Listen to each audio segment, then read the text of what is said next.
My sister believes I'm acting selfishly because I won't endanger my own health to help her have a child. For months back, I welcomed my little bundle of joy, Leo, into the world.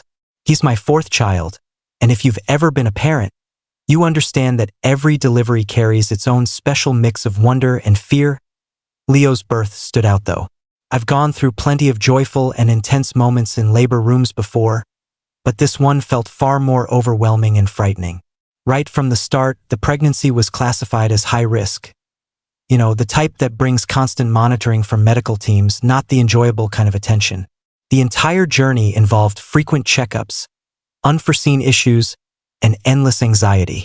At last, after what felt like forever in labor, Leo arrived safe, healthy, and crying loudly. As for me, I felt completely drained, thankful, and utterly finished. The doctors made it very clear afterward. No more pregnancies. My body had delivered its final message. It was time to shut down the baby-making operations for good. My husband, Ethan, fully supported that decision. Without hesitation, he scheduled a vasectomy. That's when my sister, Bella, entered the picture more dramatically. Bella and her partner, Jake, had been attempting to start a family for some time. It was their shared dream, packed with anticipation and joy. Then suddenly, they faced a major setback. Bella learned she was unable to get pregnant naturally. The news devastated her. I truly sympathized with her pain, that there's a unique ache in longing for something deeply and discovering it may never happen. Our family, like most loud yet caring ones, began suggesting possibilities: adoption, surrogacy, everything under the sun. Jake was open to investigating those paths, but Bella struggled to accept them right away. She seemed to require space to mourn the loss of carrying her own baby. A few evenings ago, she phoned me. The call began as a normal sibling conversation, catching up on life, the children, jobs, the usual chatter, but soon I sensed an underlying tension. Eventually, she brought it up. Not bluntly at first, but through subtle hints, mentioning how naturally pregnancy came to me and how effortless I appeared, if only she truly understood. A chill ran through me as memories flooded back. The non-stop medical visits, the complications, the terror. It had been a real ordeal. I attempted to redirect the discussion toward other surrogate candidates or adoption again. I gently reminded her of my recent difficult experience, emphasizing it was far from simple, but she dismissed it, insisting the outcome was positive in the end. She kept returning to the idea, growing bolder each time, until she finally asked outright if I would act as her surrogate. My pulse raced. Here was my own sister requesting that I once again place my body and well-being in jeopardy. After all I'd endured. In that instant, I relived the delivery room, the pain, the alarms, the dread. I realized immediately and completely that I could not agree. I refused to face those dangers again. Not only for my sake, but for my children and Ethan too. They deserved me alive, healthy, and present. That I care about her deeply. Yet I simply couldn't. Saying no triggered the beginning of the fallout. Bella labeled me selfish, claiming I didn't value her joy. I attempted to clarify the dangers and my fears, but she refused to listen. In her eyes, I was merely the sibling unwilling to assist. The call ended badly. She yelling, me disconnecting, leaving me with rage mixed with remorse. The following morning, my phone overflowed with texts, missed calls, and Facebook alerts.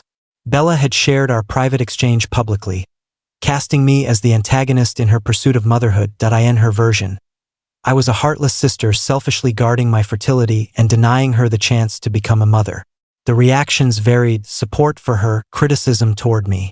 Longtime relatives and friends suddenly sided with Bella, branding me selfish or worse. On the other hand, my husband Ethan stood solidly beside me. He had witnessed firsthand how severely the previous pregnancy affected me physically and emotionally. My father, a reserved man, offered quiet but steadfast backing.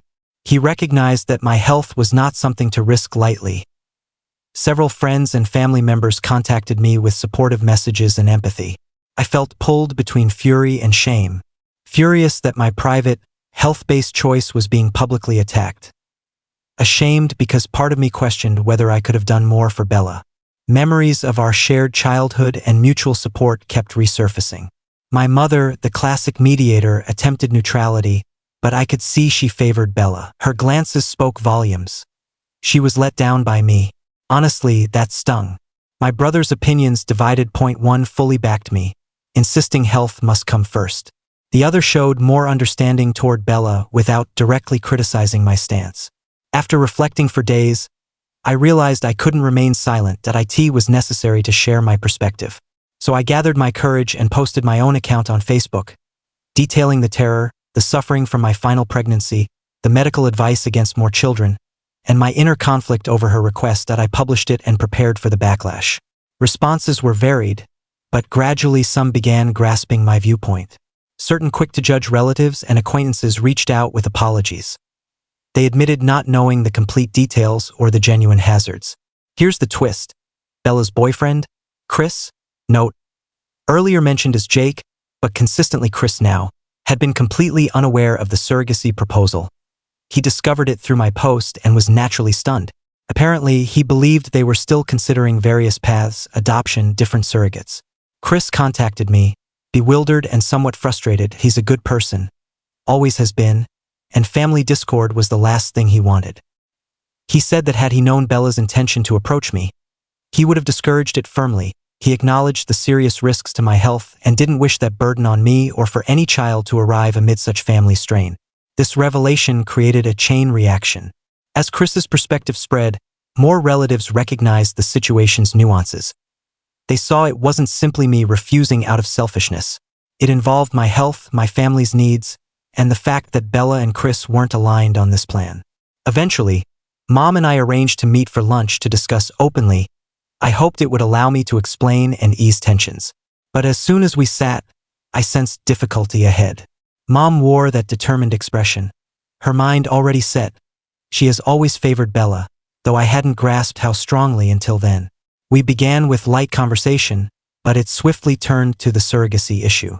I described my experience, how tough the last pregnancy truly was, and the doctor's firm recommendation against future ones. That I hoped she'd comprehend it wasn't an easy refusal. Yet Mom resisted. She focused repeatedly on family loyalty and mutual support. I understand the sentiment, truly, but this concerned my physical well-being. It seemed she kept sidelining that fact. Whenever I raised my worries, she'd respond with talk of unity and being there for Bella. Things grew tense, and frustration built inside me. At one point, she remarked something like, "You've already given birth 4 times? What's one additional pregnancy?" I tried showing her the emotional toll on me, how conflicted I felt. But it felt futile, like speaking to someone unwilling to hear. She remained fixated on Bella's fulfillment, making mine seem secondary. The meal concluded uncomfortably. We ran out of words, and it was obvious Mom stayed firmly on Bella's side.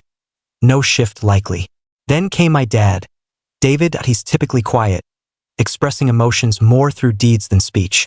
Unexpectedly, he appeared at my door carrying a suitcase, asking to stay with us temporarily. Surprised, I welcomed him immediately.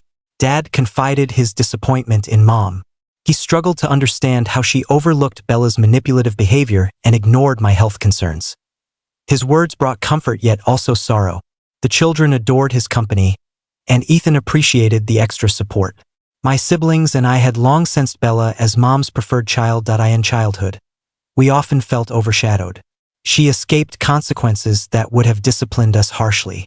One night, with the kids asleep and Ethan at work, Dad and I discussed old times. We recalled instances when Bella's outbursts won her favors or her errors were overlooked by Mom. Dad confessed he might have been firmer, but he prioritized harmony to avoid conflict. He expressed regret for not balancing things better. Yet, as he noted, the past can't be altered, only lessons drawn from it. Each of my children has transformed me profoundly. They've built my strength, patience, and capacity for love. Yet they've also heightened my sense of vulnerability and life's delicate nature. I've typically been the one prioritizing others, keeping peace. This situation forced a change.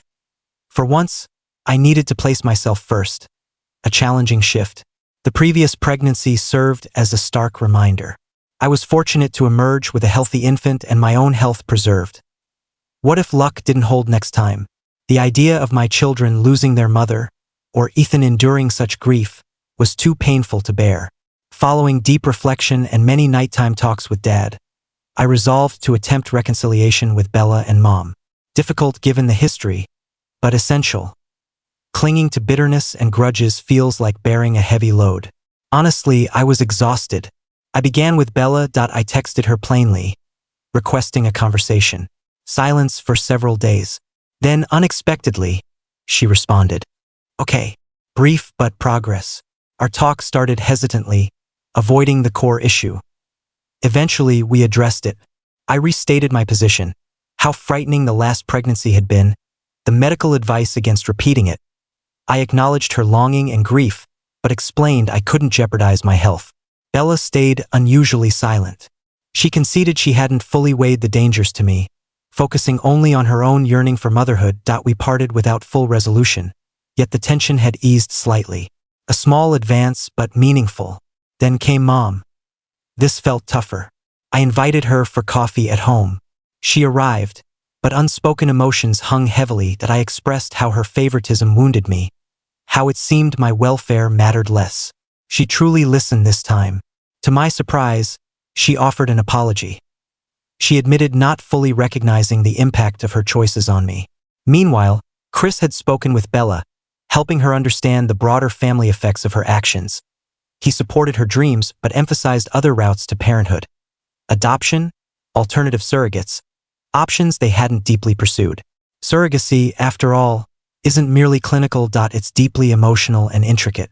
It involves requesting another person to bear a child, accepting every risk, physical change, and emotional weight pregnancy brings. It's an enormous request. Bella and I have begun spending one-on-one time, slowly rebuilding our sisterly connection. Mom is also gradually repairing ties with the wider family. She's trying, in her unique manner. These past months brought many highs and lows, yet a calm is finally settling over us all. Bella has shifted toward other family-building approaches. Following the turmoil, she and Chris paused to reevaluate. They're now seriously considering adoption, a journey sparking genuine enthusiasm and meaning for both. It's touching to watch her redirect her maternal hopes this way. I've become stronger at establishing and upholding boundaries, particularly regarding my health and personal needs. I've realized self-prioritization is acceptable. My well-being ensures I can continue supporting my loved ones. Looking ahead, I carry optimism. Best wishes to Bella and Chris as they embark on adoption.